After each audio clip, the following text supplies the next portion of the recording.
So, hello, welcome back to the channel. Today, I've got something very special. This was a Christmas present. It's very nice. It's extractor fans, but I'll show you because I really do like it. It's probably one of my favourite presents, actually. So I'll show it, but that was the first thing. So it came with two things, and it was an xpelair brochure and this nice xpelair WX9 WX12 manual. So it says how to obtain the best from your xpelair WX9 WX12. I'm not sure exactly when this is from, but I'd say around about 1976 maybe. But it tells you about general information and maintenance. And then we have a section where it's sort of apart and it tells you the different things, if it'll focus.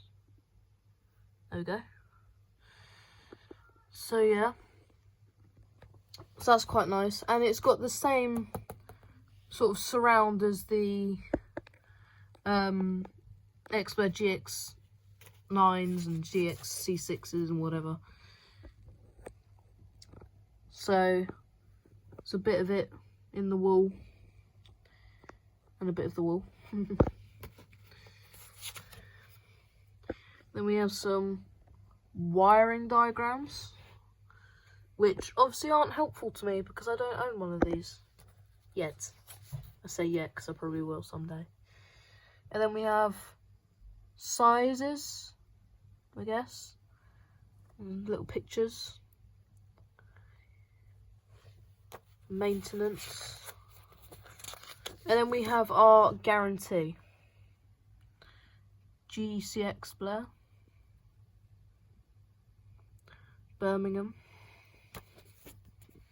And then that's the bit you fill out on the back. So it's got name and address and all that, but none of it's filled out, which would probably help with the year, but yeah, there's nothing on it.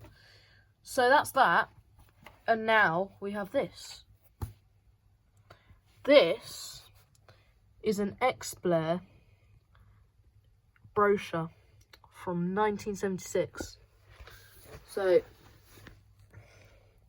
this is a whole range of controlled ventilation and heating equipment that makes living and working a fresher, cleaner business. I love that xpelair logo. Just the way it's like curly and everything. It's so cool. So on the front we've got a picture of a GX9 with an FR12 controller, and the controller's being switched on and the shutters have opened, but the blades are not spinning. And then we've got an extractor hood, which goes above the stove, and an old xpelair heater. So, open it and see. It's very colourful. This is the start of the fan range, the GX C6. This is just so cool.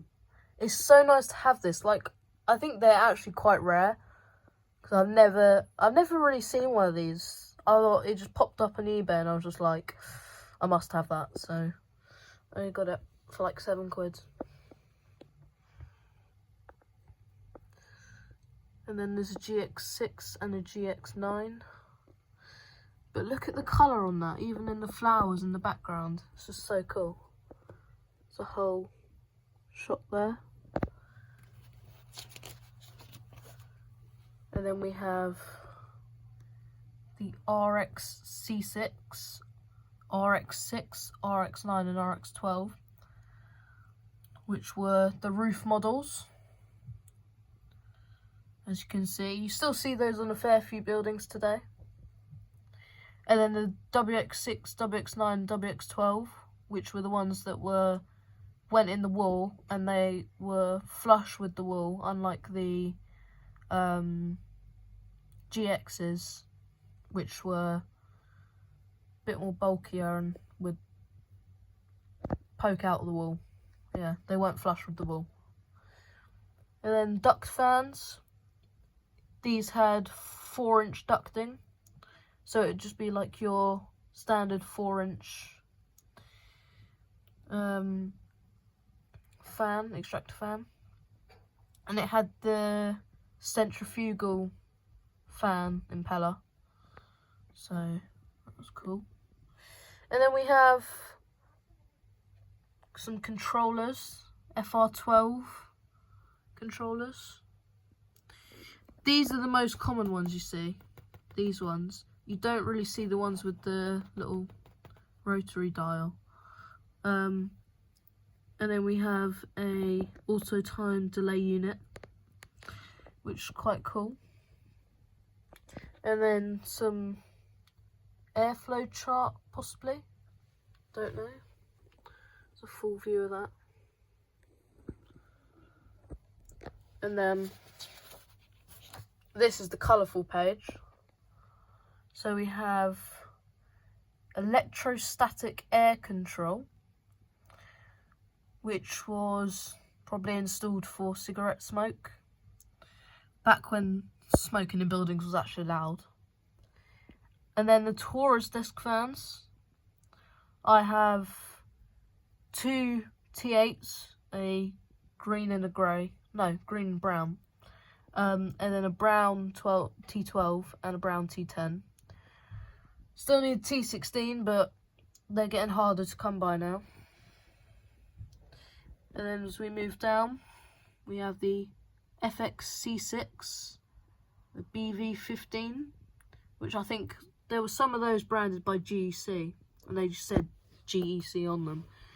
And then the CX10, with someone in the shower, by the looks of it, maybe. Don't know.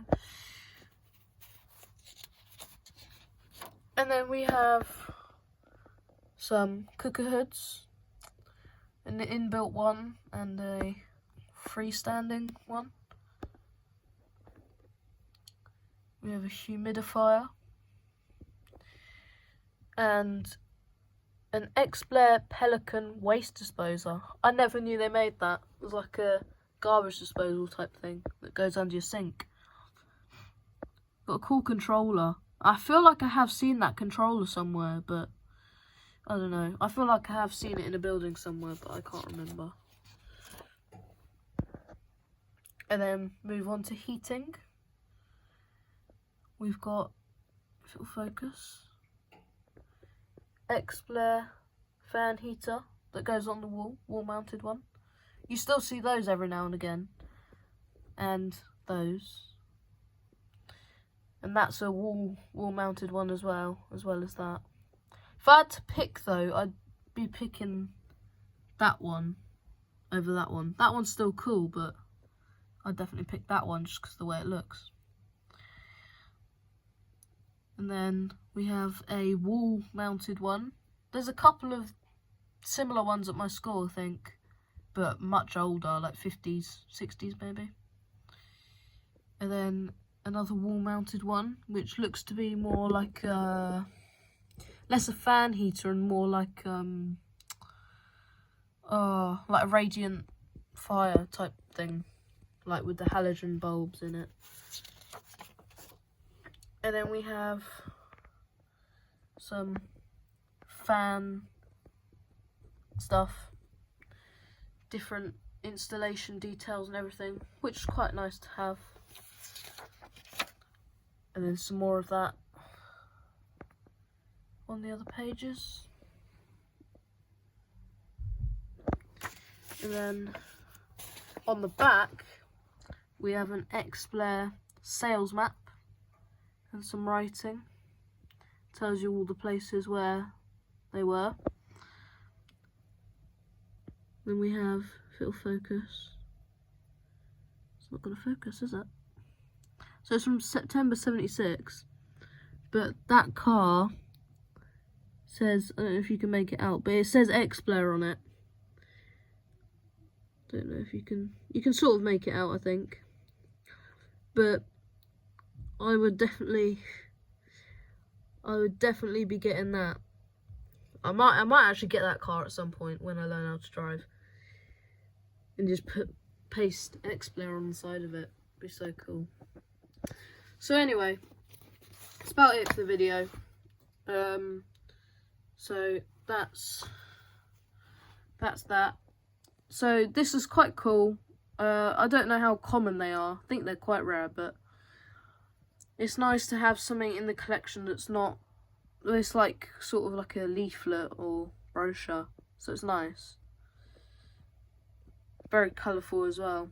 But anyway, like I said, that's the end of the video now, and tomorrow I might get a video because I'm going to my nan's house in Birmingham, and I'm getting a Vortis Nordic 20, I think, if I remember correctly. So I'll get some videos of that possibly there. And yeah. So anyway, bye for now, and see you in the next video.